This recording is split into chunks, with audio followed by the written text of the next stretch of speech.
ٹھیک ہے، ہنسیاں بڑھ رہی تعداد ہے نا. بیت الفتوح میں کیا کریں، مسجد میں بیت الفتوح میں کیا کریں. آپ کا اپنا ہال ہے اتنا بڑا.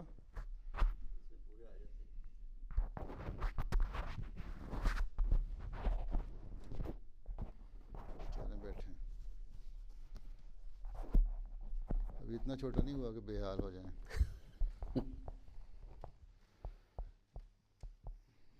جی سفیر احمد طاہر صاحب تلاوت کرو. السلام علیکم حضور. وعلیکم السلام. اعوذ باللہ من الشیطان الرجیم. بسم اللہ الرحمن الرحیم.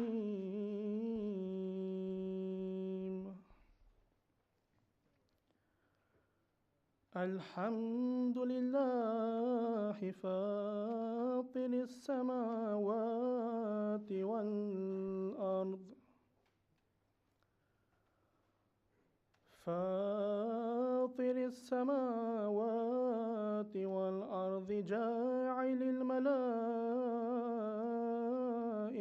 رسلا اولی اجنحہ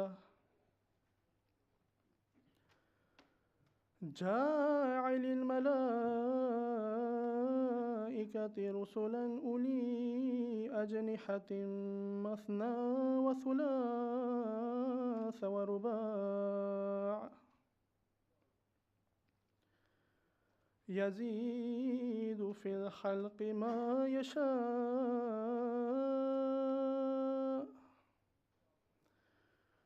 ان اللہ علی کل شیء قدیر.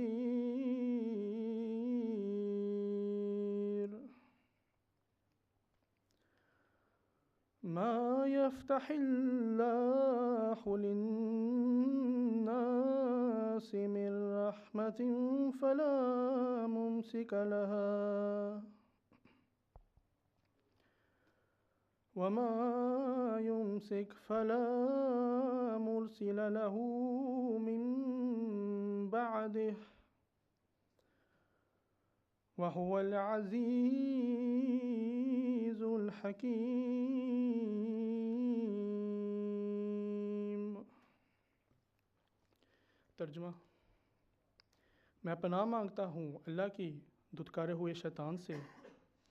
اللہ کے نام کے ساتھ جو بے انتہا رحم کرنے والا، بن مانگے دینے والا اور بار بار رحم کرنے والا ہے. کامل تعریف اللہ ہی کے لیے ہے جو آسمانوں اور زمین کا پیدا کرنے والا ہے. فرشتوں کو 2 3 اور 4 پروں یعنی طاقتوں والے پیغمبر بنانے والا. وہ خلق میں جو چاہتا ہے اضافہ کرتا ہے. یقیناً اللہ ہر چیز پر جسے وہ چاہے دائمی قدرت رکھتا ہے. اللہ انسانوں کے لیے جو رحمت جاری کر دے اسے کوئی روکنے والا نہیں، اور جو چیز وہ روک دے اسے اس کے روکنے کے بعد کوئی جاری کرنے والا نہیں، اور وہ کامل غلبے والا اور حکمت والا ہے. جزاک اللہ السلام. اچھا عدیل احمد شاد صاحب.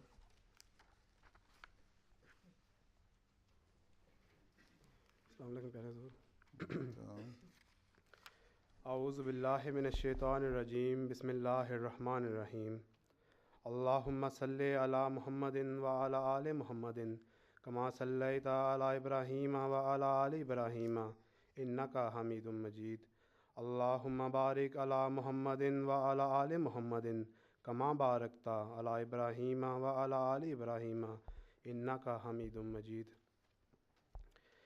صحیح بخاری کتاب الایمان میں حضرت ابو ہریرہ رضی اللہ عنہ روایت کرتے ہیں کہ نبی کریم صلی اللہ علیہ وآلہ وسلم ایک روز صحابہ میں رونق افروز تھے.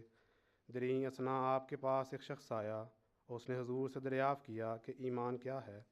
حضور صلی اللہ علیہ وآلہ وسلم نے فرمایا، ایمان یہ ہے کہ تو اللہ پر اور اس کے فرشتوں پر اور اس سے ملنے پر اور اس کے رسولوں پر اور مرنے کے بعد دوبارہ اٹھائے جانے پر ایمان رکھے. پھر اس شخص نے دریافت کیا کہ اسلام کیا ہے؟ حضور صلی اللہ علیہ وآلہ وسلم نے فرمایا، اسلام یہ ہے کہ تو اللہ تعالیٰ کی عبادت کرے اور اس کے ساتھ کسی کو شریک نہ ٹھہرائے، اور تو نماز قائم کرے اور فرض زکوٰۃ ادا کرے اور رمضان کے روزے رکھے۔ اس شخص نے دریافت کیا کہ احسان کیا ہے؟ حضور صلی اللہ علیہ وآلہ وسلم نے فرمایا کہ احسان یہ ہے کہ تو اللہ تعالیٰ کی اس طرح عبادت کرے کہ گویا تو اسے دیکھ رہا ہے، لیکن اگر تیری یہ کیفیت نہ ہو سکے کہ تو اسے دیکھ رہا ہے تو یہ سوچو کہ وہ تمہیں دیکھ رہا ہے۔ اس شخص نے دریافت کیا کہ ساتھ کب آئے گی؟ حضور صلی اللہ علیہ وآلہ وسلم نے فرمایا، اس سوال کی بابت جس سے سوال کیا جا رہا ہے وہ سائل سے زیادہ نہیں جانتا، تاہم میں تمہیں اس کی کچھ نشانیاں ضرور بتاؤں گا، اور وہ یہ ہیں کہ جب لونڈی اپنے مالک کو جنم دے گی، اور جب سیاہ اونٹوں کے گنوار اور دیہاتی چرواہے ایک دوسرے کے مقابلے میں اونچی اونچی عمارتیں بنائیں گے۔ پھر حضور صلی اللہ علیہ وآلہ وسلم نے فرمایا کہ ساتھ ان 5 چیزوں میں سے ایک ہے جن کا کامل علم اللہ تعالیٰ کے سوا کسی کو نہیں۔ اس کے ساتھ حضور صلی اللہ علیہ وآلہ وسلم نے قرآن کریم کی یہ آیت تلاوت فرمائی کہ یقیناً اللہ وہ ذات ہے جس کے پاس ساتھ کا کامل علم ہے۔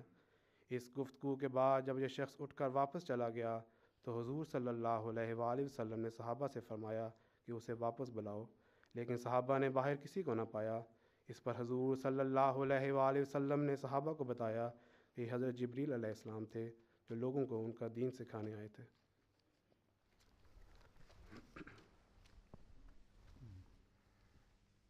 جی عثمان شہزاد بٹ صاحب۔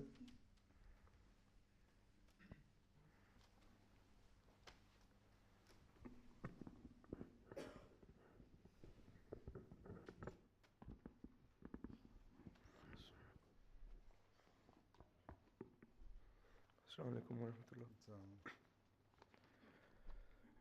اعوذ باللہ من الشیطان الرجیم، بسم اللہ الرحمن الرحیم۔ اقتباس حضرت اقدس مسیح موعود علیہ الصلوۃ والسلام۔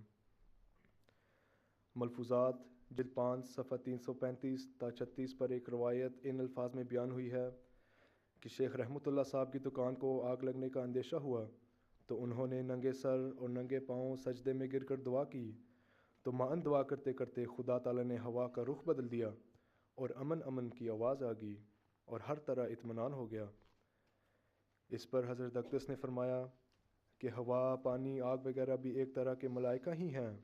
ہاں، بڑے بڑے ملائکہ وہ ہیں جن کا اللہ تعالیٰ نے نام لیا، مگر اس کے سوا باقی اشیاء مفید بھی ملائکہ ہی ہیں۔ چنانچہ اللہ تعالیٰ کے کلام سے اس کی تصدیق ہوتی ہے جہاں فرماتا ہے کہ وَإِن مِّن شَيْءٍ إِلَّا يُسَبِّحُ بِحَمْدِهِ، بنی اسرائیل آیت 45۔ یعنی کل اشیاء خدا تعالیٰ کی تسبیح کرتی ہیں۔ تسبیح کے معنی یہی ہیں کہ جو خدا تعالیٰ ان کو حکم کرتا ہے اور جس طرح اس کا منشا ہوتا ہے اسی طرح کرتے ہیں، اور ہر ایک امر اس کے ارادے اور منشاء سے واقع ہوتا ہے۔ اتفاقی طور سے دنیا میں کوئی چیز نہیں، اگر خدا تعالیٰ کا ذرے ذرے پر تصرف تام اور اقتدار نہ ہو تو وہ خدا ہی کیا ہوا، اور دعا کی قبولیت کی اس سے کیا امید ہو سکتی ہے؟ اور حقیقت یہی ہے کہ وہ ہوا کو جدھر چاہے اور جب چاہے چلا سکتا ہے، اور جب ارادہ کرے بند کر سکتا ہے۔ اسی کے ہاتھ میں پانی اور پانیوں کے سمندر ہیں، جب چاہے جو زن کر دے اور جب چاہے ساکن کر دے۔ وہ ذرے ذرے پر قادر اور مقتدر خدا ہے، اس کے تصرف سے کوئی چیز باہر نہیں۔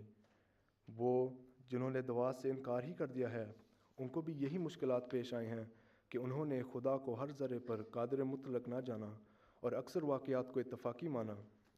اتفاق کچھ بھی نہیں بلکہ جو ہوتا ہے، اور اگر پتا بھی درخت سے گرتا ہے تو وہ بھی خدا تعالیٰ کے ارادے اور حکمت سے گرتا ہے، اور یہ سب ملائکہ ہیں کہ خدا تعالیٰ کے حکم کے اشارے سے کام کرتے ہیں اور ان کی خدمت میں لگائے جاتے ہیں، جو خدا تعالیٰ کے سچے فرمانبردار اور اسی کی رضا کے خواہاں ہوتے ہیں۔ جو خدا کا بن جاتا ہے اسے خدا تعالیٰ سب کچھ عطا کرتا ہے۔ جے تو میرا ہو رہے سب جگ تیرا ہو، من کان للہ کان اللہ لہو۔ پھر ایسے مرتبے کے بعد انسان کو وہ رعیت ملتی ہے کہ باغی نہیں ہوتی۔ دنیاوی بادشاہوں کی رعیت تو باغی بھی ہو جاتی ہے، مگر ملائکہ کی رعیت ایک ایسی رعیت ہے کہ وہ باغی نہیں ہوتی۔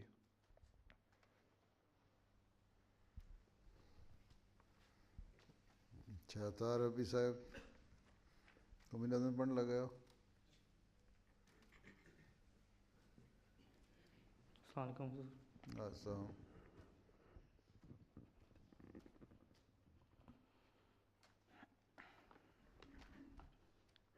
منظوم کلام حضرت اقدس مسیح موعود علیہ الصلوۃ والسلام۔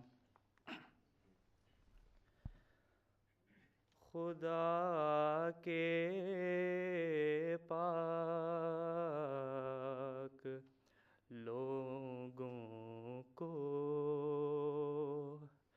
خدا سے نصرت آتی ہے، جب آتی ہے تو پھر عالم کو ایک عالم دکھاتی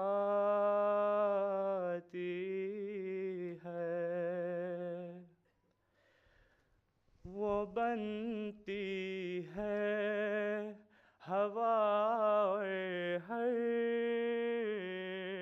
خس راہ کو اڑاتی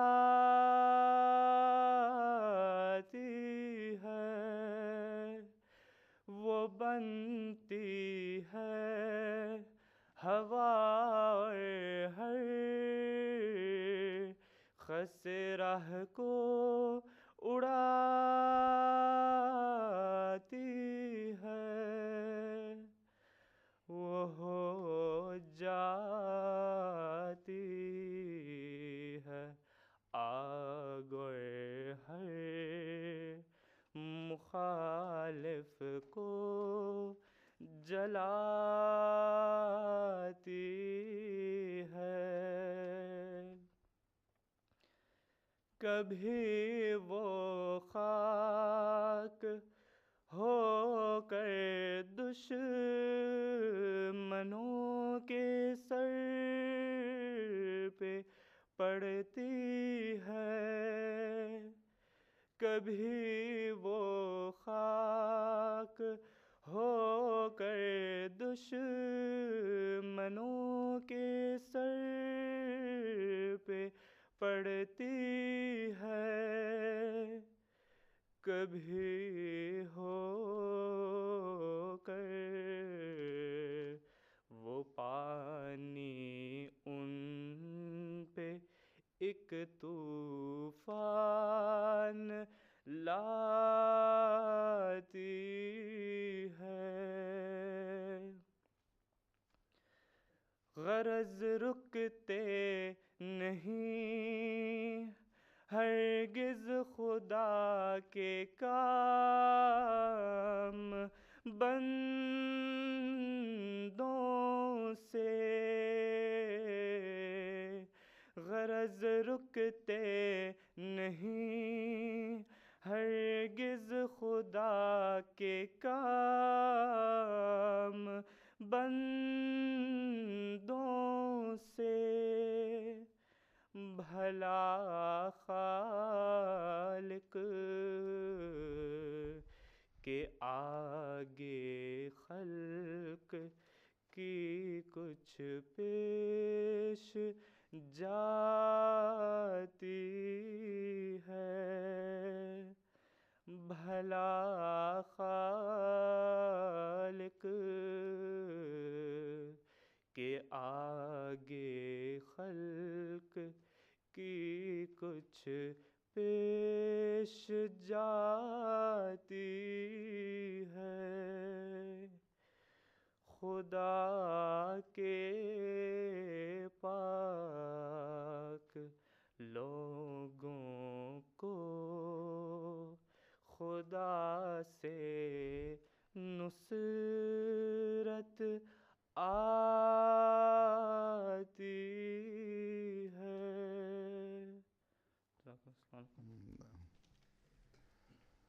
اچھا، نظموں کی سمجھ آنے لگی تم لوگوں کو؟ امتحان کب ہو رہے ہیں؟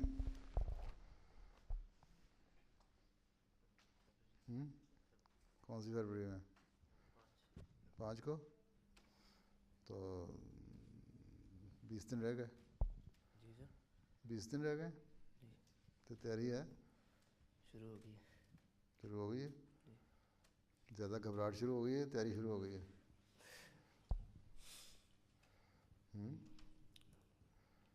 پریشانی زیادہ ہے یا تیاری زیادہ ہے؟ امتحان کے لیے پریشانی نہ کرو, آرام سے تیاری کرو.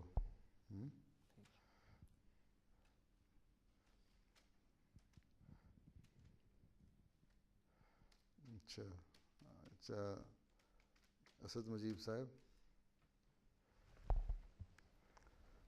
تقریر کرنی ہے. کتنے مجیب ہیں یہاں؟ ایک دو مجیب تو ہیں, اور تیسرا بھی ہے کوئی؟ اچھا اعوذ باللہ من الشیطان الرجیم. بسم اللہ الرحمن الرحیم. ملائکہ کی حقیقت اور ان کے وجود کا ثبوت. ملائکۃ اللہ پر ایمان لانا ایمانیات میں داخل ہے.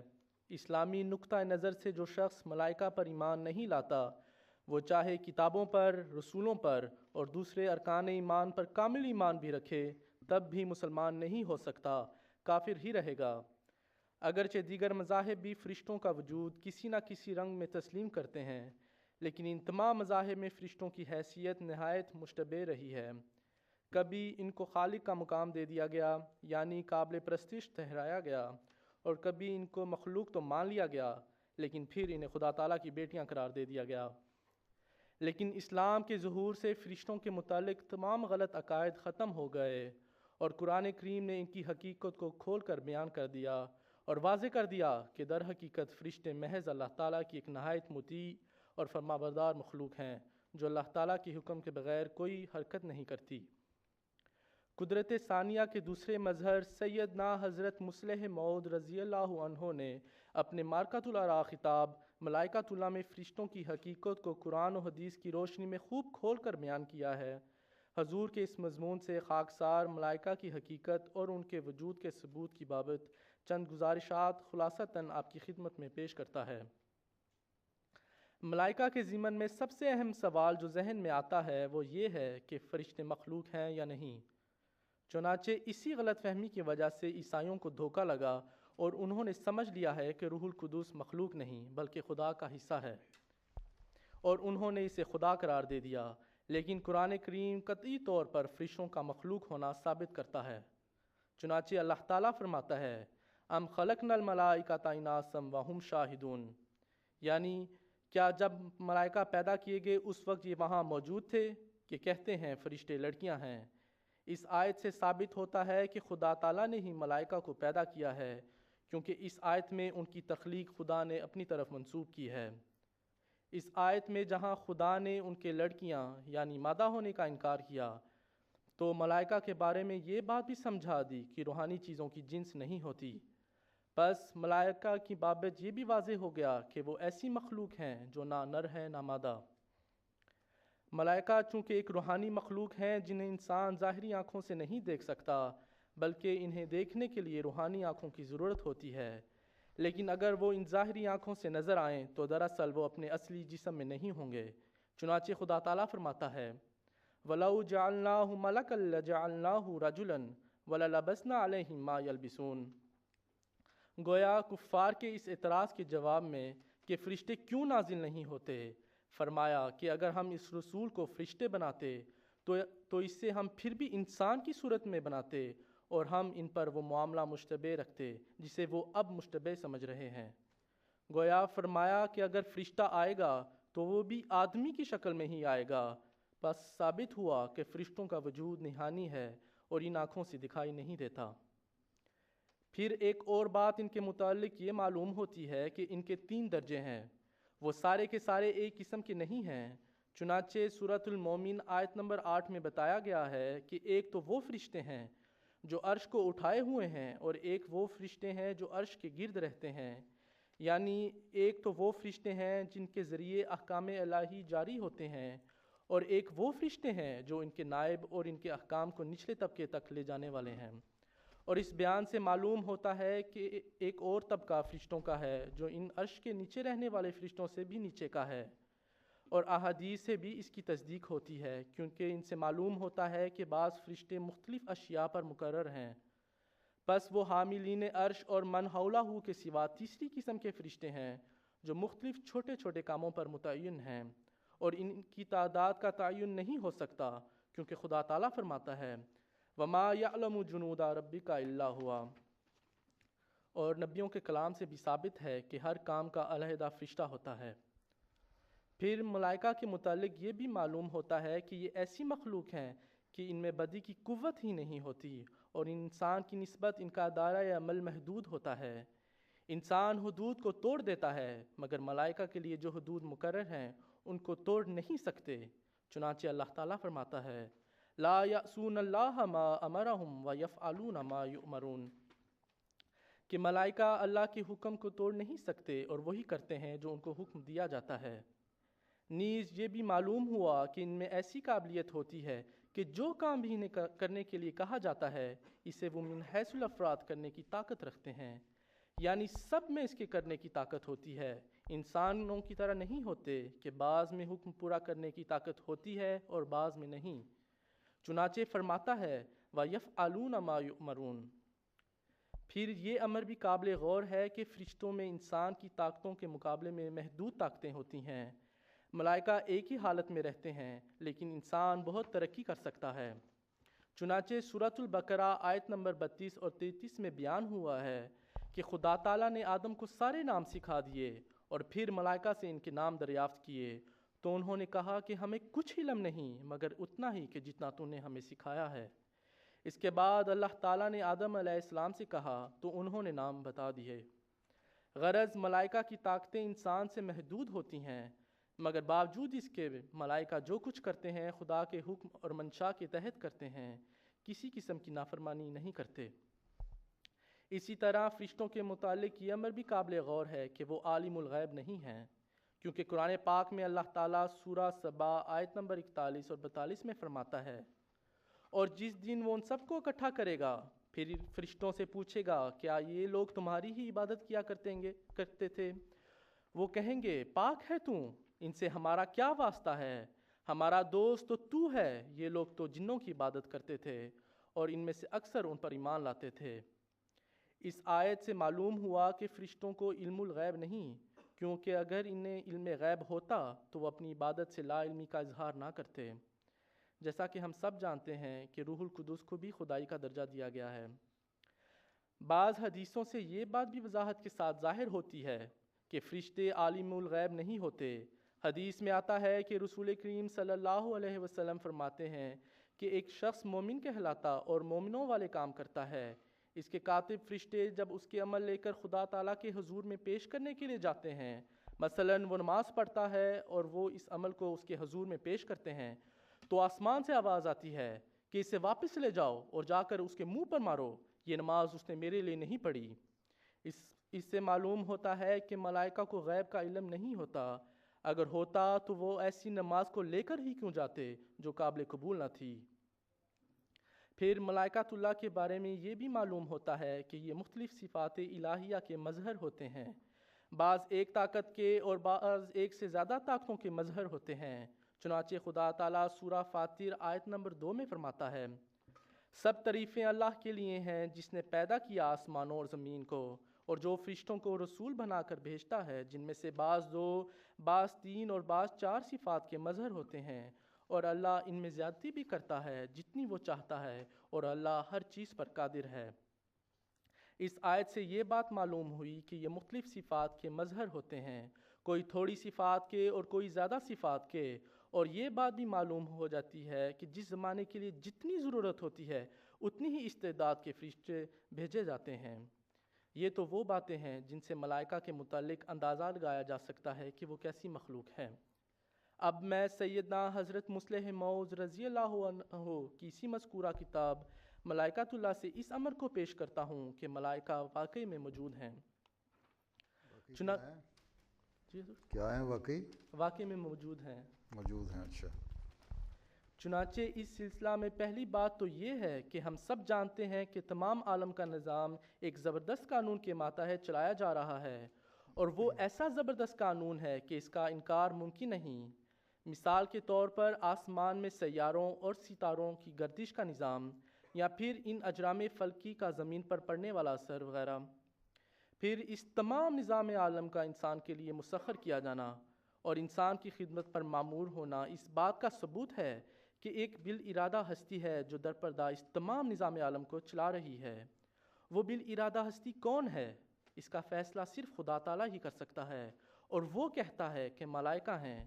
بس ہر ایک چیز پر ملائکہ کا قبضہ ہے اور ان کے ذریعے تمام انتظام چل رہا ہے۔ اسی طرح ملائکہ کا وجود اس بات سے بھی ثابت ہوتا ہے کہ مادی تحقیقات سے جو چیز بھی ہمیں نظر آتی ہے وہ دراصل باریک در باریک اور لطیف در لطیف ذروں کا مجموعہ ہوتی ہے، یعنی ہر ایک چیز اپنی کنہ میں انتہائی باریک ذرات کا مجموعہ ہے، اور یہی ذرات ان کی طاقت کا ماخذ ہیں۔ جب ہر ایک چیز اپنی طاقت ایسے لطیف منبع سے حاصل کرتی ہے جو نظروں سے پوشیدہ ہے، تو ماننا پڑتا ہے کہ اس لطافت کی طرف جانے میں کوئی حکمت ہے، اور وہ یہی ہے کہ اشیاء پر ملائکہ کا تصرف ہے جو خود نہایت لطیف ہیں۔ غرض دنیا کی اشیاء کے سلسلے کا باریک در باریک ذرات کی طرف لے جایا جانا بتاتا ہے کہ باریک ہی ان کے منتظم ہوں، اور اشیاء کی لطافت دلالت کرتی ہے کہ ان پر لطیف ارواح ہی کام کر رہی ہیں، اور وہی ملائکہ ہیں۔ پھر معتبر شہادت سے بھی کسی چیز کے ہونے کا ثبوت ملتا ہے۔ مثلاً اگر کوئی شخص لندن سے واپس آ کر کہے کہ لندن ایک شہر ہے، تو لوگ اس کی بات کا اعتبار کر لیتے ہیں، تو پھر ملائکہ کو کیوں نہ مانیں؟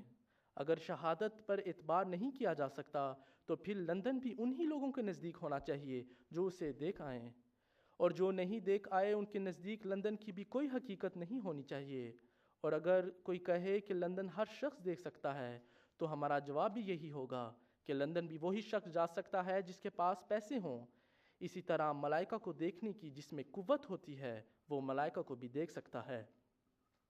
بس ملائکہ کے متعلق جو سینکڑوں اور ہزاروں آدمیوں کی شہادت ملتی ہے وہ بھی ان کی ہستی کا ثبوت ہے۔ تو اس قسم کی شہادت مادی لوگوں میں بھی پائی جاتی ہے، اور روحانی لوگوں کی تو بہت ہی شہادتیں اس کے متعلق ملتی ہیں کہ یک لخت دل میں تحریک پیدا ہوتی ہے جس کا خیالات سے کوئی تعلق نہیں ہوتا، اور اس پر عمل کرنا پڑتا ہے۔ یہ تحریک ملائکہ کی طرف سے ہی ہوتی ہے، اور یہی ان کی ہستی کا ثبوت ہے۔ وآخر دعوانا ان الحمدللہ رب العالمین۔ بس یس سر۔ سوال نہیں کرنے تمہارے سے انہوں نے؟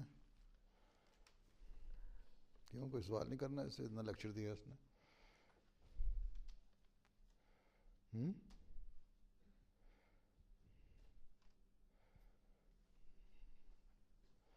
کیوں؟ سارے تجربہ کار ہیں؟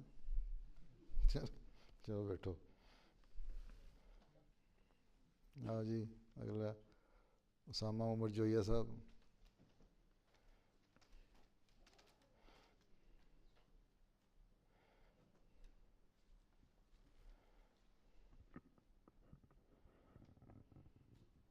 السلام علیکم ورحمۃ اللہ وبرکاتہ۔ وعلیکم السلام۔ اعوذ باللہ من الشیطان الرجیم، بسم اللہ الرحمن الرحیم۔ خاکسار جو مضمون آج آپ کے سامنے پیش کرے گا اس کا عنوان ہے ملائکہ کی ضرورت اور ان کے کام۔ فرشتوں کے ذمہ مختلف قسم کے بے شمار کام ہیں جن میں وہ مصروف رہتے ہیں۔ ان کاموں اور ذمہ داریوں کی جو تفصیل ہمیں قرآن و حدیث سے معلوم ہوتی ہے اس کو خاکسار مختصراً آپ کے سامنے پیش کرتا ہے۔ ملائکہ کے بے شمار ذمہ داریوں میں سے ایک اہم ذمہ داری خدا تعالیٰ کے کلام کو لانا ہوتا ہے، جس کا ذکر خدا تعالیٰ نے قرآن کریم میں اس طرح فرمایا ہے: اللہ یصطفی من الملائکۃ رسلا ومن الناس، یعنی اللہ تعالیٰ بنی نوع انسان تک اپنا کلام پہنچانے کے لیے ملائکہ اور انسانوں میں سے رسولوں کو چنتا ہے۔ گویا معلوم ہوا کہ ملائکہ ہی کلام الہی کو لاتے ہیں۔ اسی ضمن میں ملائکہ کا ایک اہم کام یہ بھی ہے کہ وہ انبیاء کے شریر مخالفین پر عذاب لاتے ہیں، کیونکہ رسول چنے جانے کے ساتھ ہی دنیا میں شریر لوگ بھی پیدا ہو جاتے ہیں جو ان رسولوں کو ہر قسم کی تکالیف دینے کی کوشش میں لگے رہتے ہیں۔ چنانچہ خدا تعالیٰ سورۃ الانعام 159 میں فرماتا ہے: یعنی کیا یہ اس بات کا انتظار کرتے ہیں کہ ملائکہ آ جائیں؟ اگر وہ آ گئے تو ادھر وہ آئیں گے اور ادھر وہ تباہ ہو جائیں گے۔ گویا انبیاء کے مخالفین پر عذاب بھی فرشتوں کے ذریعے ہی نازل کیا جاتا ہے۔ جیسے ملائکہ کا ایک کام شریروں کو عذاب پہنچانا ہوتا ہے، اسی طرح ایک کام یہ بھی ہوتا ہے کہ وہ نبی کے سچے متابعین یعنی مومنین کی مدد کرتے ہیں اور انہیں جنت کی بشارت دیتے ہیں۔ چنانچہ خدا تعالیٰ سورۃ حامیم سجدہ آیت 31 اور 32 میں فرماتا ہے، وہ لوگ جو کہتے ہیں ہمارا رب اللہ ہے، پھر وہ اس بات پر قائم ہو جاتے ہیں، کوئی چیز انہیں اس سے پھرا نہیں سکتی۔ ان پر ملائکہ اترتے ہیں اور کہتے ہیں تمہیں جنت کی بشارت ہو، ڈرو نہیں، ہم تمہارے مددگار ہیں، اس دنیا میں بھی اور آخرت میں بھی، اور جنت میں جو کچھ تم چاہو گے وہی تمہیں ملے گا۔ اس سے معلوم ہوتا ہے کہ فرشتوں کا ایک کام رسولوں اور مومنوں کی مدد کرنا ہے۔ اسی طرح ملائکہ رسولوں اور ان کی جماعت کی مدد اس طرح بھی کرتے ہیں کہ وہ ان کے مخالفین کے دلوں میں نبی اور اس کے متابعین کا رعب ڈال دیتے ہیں، جیسا کہ خدا تعالیٰ قرآن کریم میں فرماتا ہے، سنلقی فی قلوب الذین کفروا الرعب، یعنی ہم ضرور کافروں کے دلوں میں رعب ڈال دیں گے۔ اور ہمیں اسی ضمن میں قرآن کریم سے یہ بھی معلوم ہوتا ہے کہ خدا تعالیٰ کے ہزاروں فرشتے نازل ہو کر اپنی ذمہ داری کو ادا کرتے ہیں۔ اس کا ایک ثبوت ہمیں یہ ملتا ہے کہ حضرت صلی اللہ علیہ وآلہ وسلم کے زمانے میں ایک شخص آپ صلی اللہ علیہ وآلہ وسلم کے پاس آیا اور کہا، ابو جہل نے میرے اتنے پیسے دینے ہیں مگر نہیں دیتا۔ اس پر آپ صلی اللہ علیہ وآلہ وسلم اس کے ساتھ ابو جہل کے گھر تشریف لے گئے اور اسے کہا کہ اس شخص کے پیسے لوٹا دو۔ ابو جہل اسی وقت اندر گیا اور اس شخص کے پیسے لے آیا۔ اس پر لوگوں نے ابو جہل کو شرمندہ کیا کہ تم تو کہتے تھے کہ مسلمانوں کا مال کھانا جائز ہے، پھر تم نے وہ رقم کیوں لوٹا دی؟ اس پر ابو جہل نے کہا، تم نہیں جانتے کہ اس وقت مجھے ایسا معلوم ہوتا تھا کہ دو بدمست اونٹ میرے سامنے کھڑے ہیں، اور اگر میں نے انکار کیا تو مجھے چیر پھاڑ ڈالیں گے۔ دراصل یہ وہ رعب تھا جو ملائکہ کی طرف سے اس کے دل پر ڈالا گیا تھا۔ پھر ملائکۃ اللہ کا ایک اہم کام توحید الہی کا قیام بھی ہے، جیسا کہ خدا تعالیٰ قرآن کریم میں فرماتا ہے، شاہد اللہ انہ لا الہ الا ہو والملائکۃ واولو العلم قائما بالقسط، یعنی خدا تعالیٰ بھی اپنی توحید پر گواہی دیتا ہے اور ملائکہ بھی گواہی دیتے ہیں، گویا ملائکہ توحید کے ثبوت کے لیے اسباب مہیا کرتے ہیں۔ ملائکۃ اللہ کا ایک اہم کام یہ بھی ہے کہ وہ خدا تعالیٰ کی تسبیح و تمجید کرتے رہتے ہیں اور مومنوں کے لیے استغفار میں مصروف رہتے ہیں، جیسا کہ فرمایا، الذین یحملون العرش ومن حولہ یسبحون بحمد ربہم ویؤمنون بہ ویستغفرون للذین آمنوا، گویا وہ خاص فرشتے جو عرش اٹھائے ہوئے ہیں اس کے ارد گرد ہیں، وہ خدا کی تسبیح کرتے ہیں اور خاص طور پر ان لوگوں کے لیے استغفار کرتے رہتے ہیں جو ایمان لائے۔ قرآن کریم کے مطابق کچھ عام فرشتے جو اس کے علاوہ ہیں وہ سب کے لیے دعا اور استغفار کرتے رہتے ہیں۔ فرمایا، والملائکۃ یسبحون بحمد ربہم ویستغفرون لمن فی الارض، یعنی یہ فرشتے ان تمام لوگوں کے لیے استغفار کرتے رہتے ہیں جو زمین میں بستے ہیں۔ پھر ملائکہ کے کاموں میں سے ان کا ایک کام انسانی اعمال کو محفوظ رکھنا ہے، جس کا ذکر خدا تعالیٰ نے قرآن کریم میں اس طرح سے کیا ہے، وَإِنَّ عَلَيْكُمْ لَحَافِظِينَ كِرَامًا كَاتِبِينَ يَعْلَمُونَ مَا تَفْعَلُونَ، یعنی تمہارے اوپر فرشتے مقرر کیے گئے ہیں جن کا کام یہ ہے کہ تمہارے اعمال لکھتے رہتے ہیں۔ اسی طرح ملائکہ کے سپرد مندرجہ بالا کاموں کے علاوہ اور بھی بے شمار ذمہ داریاں ہیں جن کا ذکر قرآن و حدیث میں ہمیں ملتا ہے، جیسے انبیاء کی تصدیق ظاہر کر دینا، اور اسی ذمہ داری کو ادا کرنے کے لیے ملائکہ مختلف طریقے اختیار کرتے ہیں، جیسے خواب میں نبی کی سچائی ظاہر کر دینا، کبھی دل میں کسی موقع پر نبی کی سچائی ڈال دینا، وغیرہ وغیرہ۔ پھر خدا کے پیاروں کی محبت دنیا میں پھیلانا، خدا کے پیاروں کی خدمت میں لگ جانا، لوگوں کو دینی و دنیاوی علوم سکھانا، جس کی ایک مثال وہ حدیث ہے جو اس پروگرام کے آغاز میں ہم سن چکے ہیں، اور لوگوں کے دلوں میں نیک تحریکات اور نیک خیالات پیدا کرنا وغیرہ۔ گویا ملائکۃ اللہ کا وجود یوں ہی بے مقصد نہیں، بلکہ ان کا انسانوں کے ساتھ بہت گہرا تعلق ہے۔ اس لحاظ سے فرشتوں کی حقیقت کو سمجھنا اور ان پر ایمان لانا معمولی مسئلہ نہیں جیسا کہ عام لوگ سمجھتے ہیں، بلکہ ملائکہ کا وجود بھی ایک نہایت کارآمد چیز ہے۔ ملائکہ کے کاموں کو مد نظر رکھتے ہوئے اب دیکھنا یہ چاہیے کہ ملائکہ کی ضرورت کیا ہے، کیونکہ جس چیز کی ضرورت ثابت ہو جائے قانون قدرت کے وسیع مطالعہ سے معلوم ہوتا ہے کہ وہ ہونی بھی ضرور چاہیے۔ ایک ضرورت تو یوں بیان کی جا سکتی ہے کہ روحانی اور جسمانی نظام میں مشابہت ہوتی ہے، روحانی امور کو جسمانی پر قیاس کر لیا جاتا ہے کیونکہ یہ دونوں سلسلے ایک ساتھ چلتے ہیں۔ جسمانی معاملات میں ہم دیکھتے ہیں کہ ہر امر کے ساتھ اسباب کا ایک وسیع سلسلہ چلتا ہے اور مخفی در مخفی اسباب چلتے جاتے ہیں، حتیٰ کہ جسمانیات کے متعلق تو فلاسفر حضرات یہاں تک کہتے ہیں کہ کوئی بات یوں ہی نہیں ہو سکتی، بلکہ ہر ایک بات کے اسباب دور دور سے چلے آتے ہیں۔ بس جب جسمانیات میں کوئی بات بغیر سلسلہ اسباب کی نہیں ہوتی تو کیا روحانی امور ہی ایسے ہیں کہ ان میں اسباب کا سلسلہ نہ مانا جائے؟ جب جسمانی امور کا سلسلہ چلتا ہے تو ضروری ہے کہ مشابہت کے لیے روحانی امور بھی چلے، اور روحانی سلسلہ کی آخری کڑی ملائکہ ہی ہیں۔ بس روحانیت کے لیے ملائکہ کی ضرورت ہے۔ پھر ملائکہ کی ایک ضرورت جو بھی بیان کی جا سکتی ہے کہ انسانوں کے وجود میں ایک طرف تو اعلیٰ سے اعلیٰ مراتب کے حصول کی خواہش پائی جاتی ہے اور خدا تعالیٰ سے وصال کی تڑپ ہوتی ہے، اور دوسری طرف اس کی موجودہ کثافت اس وصال کی راہ میں روک ہوتی ہے۔ دونوں امر اس نتیجے تک ہمیں پہنچاتے ہیں کہ انسان اور خدا تعالیٰ کے درمیان ایک واسطہ ہونا چاہیے جو ایک طرف تو مخلوق ہو اور دوسری طرف نیک اور روحانی ہو، اور اس واسطہ کو ملائکہ کہتے ہیں۔ اللہ تعالیٰ سے دعا ہے کہ وہ ہمیں اس مضمون کو سمجھنے کی توفیق عطا فرمائے اور پھر ملائکۃ اللہ کی وجود سے حقیقی فائدہ اٹھانے والا بنائے، آمین۔ اچھا جی، سے سوال کرو، کھڑے رہو یہاں۔ کس چیز کلاس کے ہو تم؟ سالسا کے لڑکے کون سے ہیں؟ عبدالوہاب صاحب سوال کریں نا، اس سے سالسا کا لڑکا ہے، تم نے پڑھا ہوگا کچھ۔ اور کون ہے سالسا میں؟ یہ کینیڈا سے صاحب آئے ہیں، یہ پیچھے بیٹھے ہیں بزرگ تمہارے۔ ہاں یہ کیا کون سی کلاس میں ہو؟ رابعہ میں؟ کوئی سوال نہیں کرنا ان سے؟ کیوں؟ وضاحت کر دی ہے؟ مجھے اس خلاصہ سنا تھا جو وضاحت کی ہے اس کا۔ ذرا ملائکہ کے مختلف کام ہوتے ہیں، اور ان میں سے انہوں نے جو واقعہ بیان کیا ہے کہ دشمنوں کے دلوں پر رعب ڈالنا، حضور کریم صلی اللہ علیہ وسلم کا واقعہ ایک بیان کیا تھا۔ کیا واقعہ ہے؟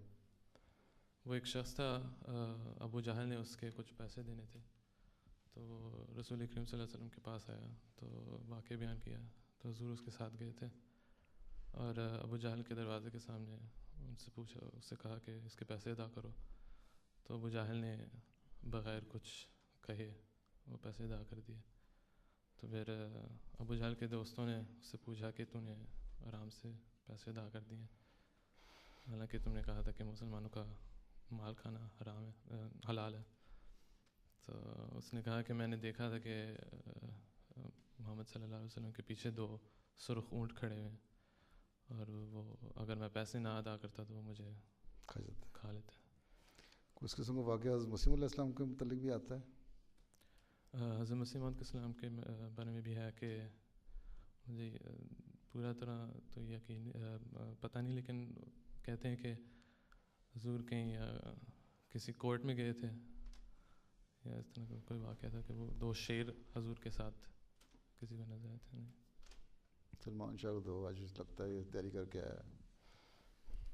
ضرور یہ حضرت مسیح موعود علیہ السلام ایک مجلس میں خطاب فرما رہے تھے، تو ایک شخص آیا، اس کو فن کا جادو آتا تھا، اس کو وہ مسمرزم کرتا تھا، تو اس نے آج اس نے کچھ حضرت مسیح صاحب پہ ایک چیز اپلائی کرنی تھی، تو یعنی بد ارادے سے وہ حضرت مسیح موعود علیہ السلام کی محفل میں آیا تھا۔ تو حضرت مسیح موعود صلی اللہ علیہ وسلم جب خطاب فرمائے تھے تو اس نے دیکھا کہ حضور کے کندھوں میں 2 شیر ہیں جو سب کی طرف اس کی طرف آ رہے ہیں۔ ایک شیر ہی تھا وہاں، 2 نہیں تھے جی، ایک ہی شیر تھا، ایک کا ذکر آتا ہے۔ تو پھر وہ نا چیخ مار کے بھاگ گیا۔ پہلے تھا اس نے دیکھا گراتے ہوئے، پھر وہ شاید کہتا میری کمی ہے توجہ میں، پھر اس نے دوبارہ کنسنٹریٹ کر کے پھر دوبارہ کیا، پھر ہوا تھوڑا سا شیر آگے بڑھا، پھر وہ چپ کر گیا، کپ کپی تاری ہوئی، پھر اس نے کہا کمی ہے۔ تیسری دفعہ جب اس نے دیکھا تو لگا اس کو جمپ مار کے میرے اوپر ہی آ گیا، چیخیں مارتا ہوا دوڑ گیا۔ یہی تھا نا؟ جی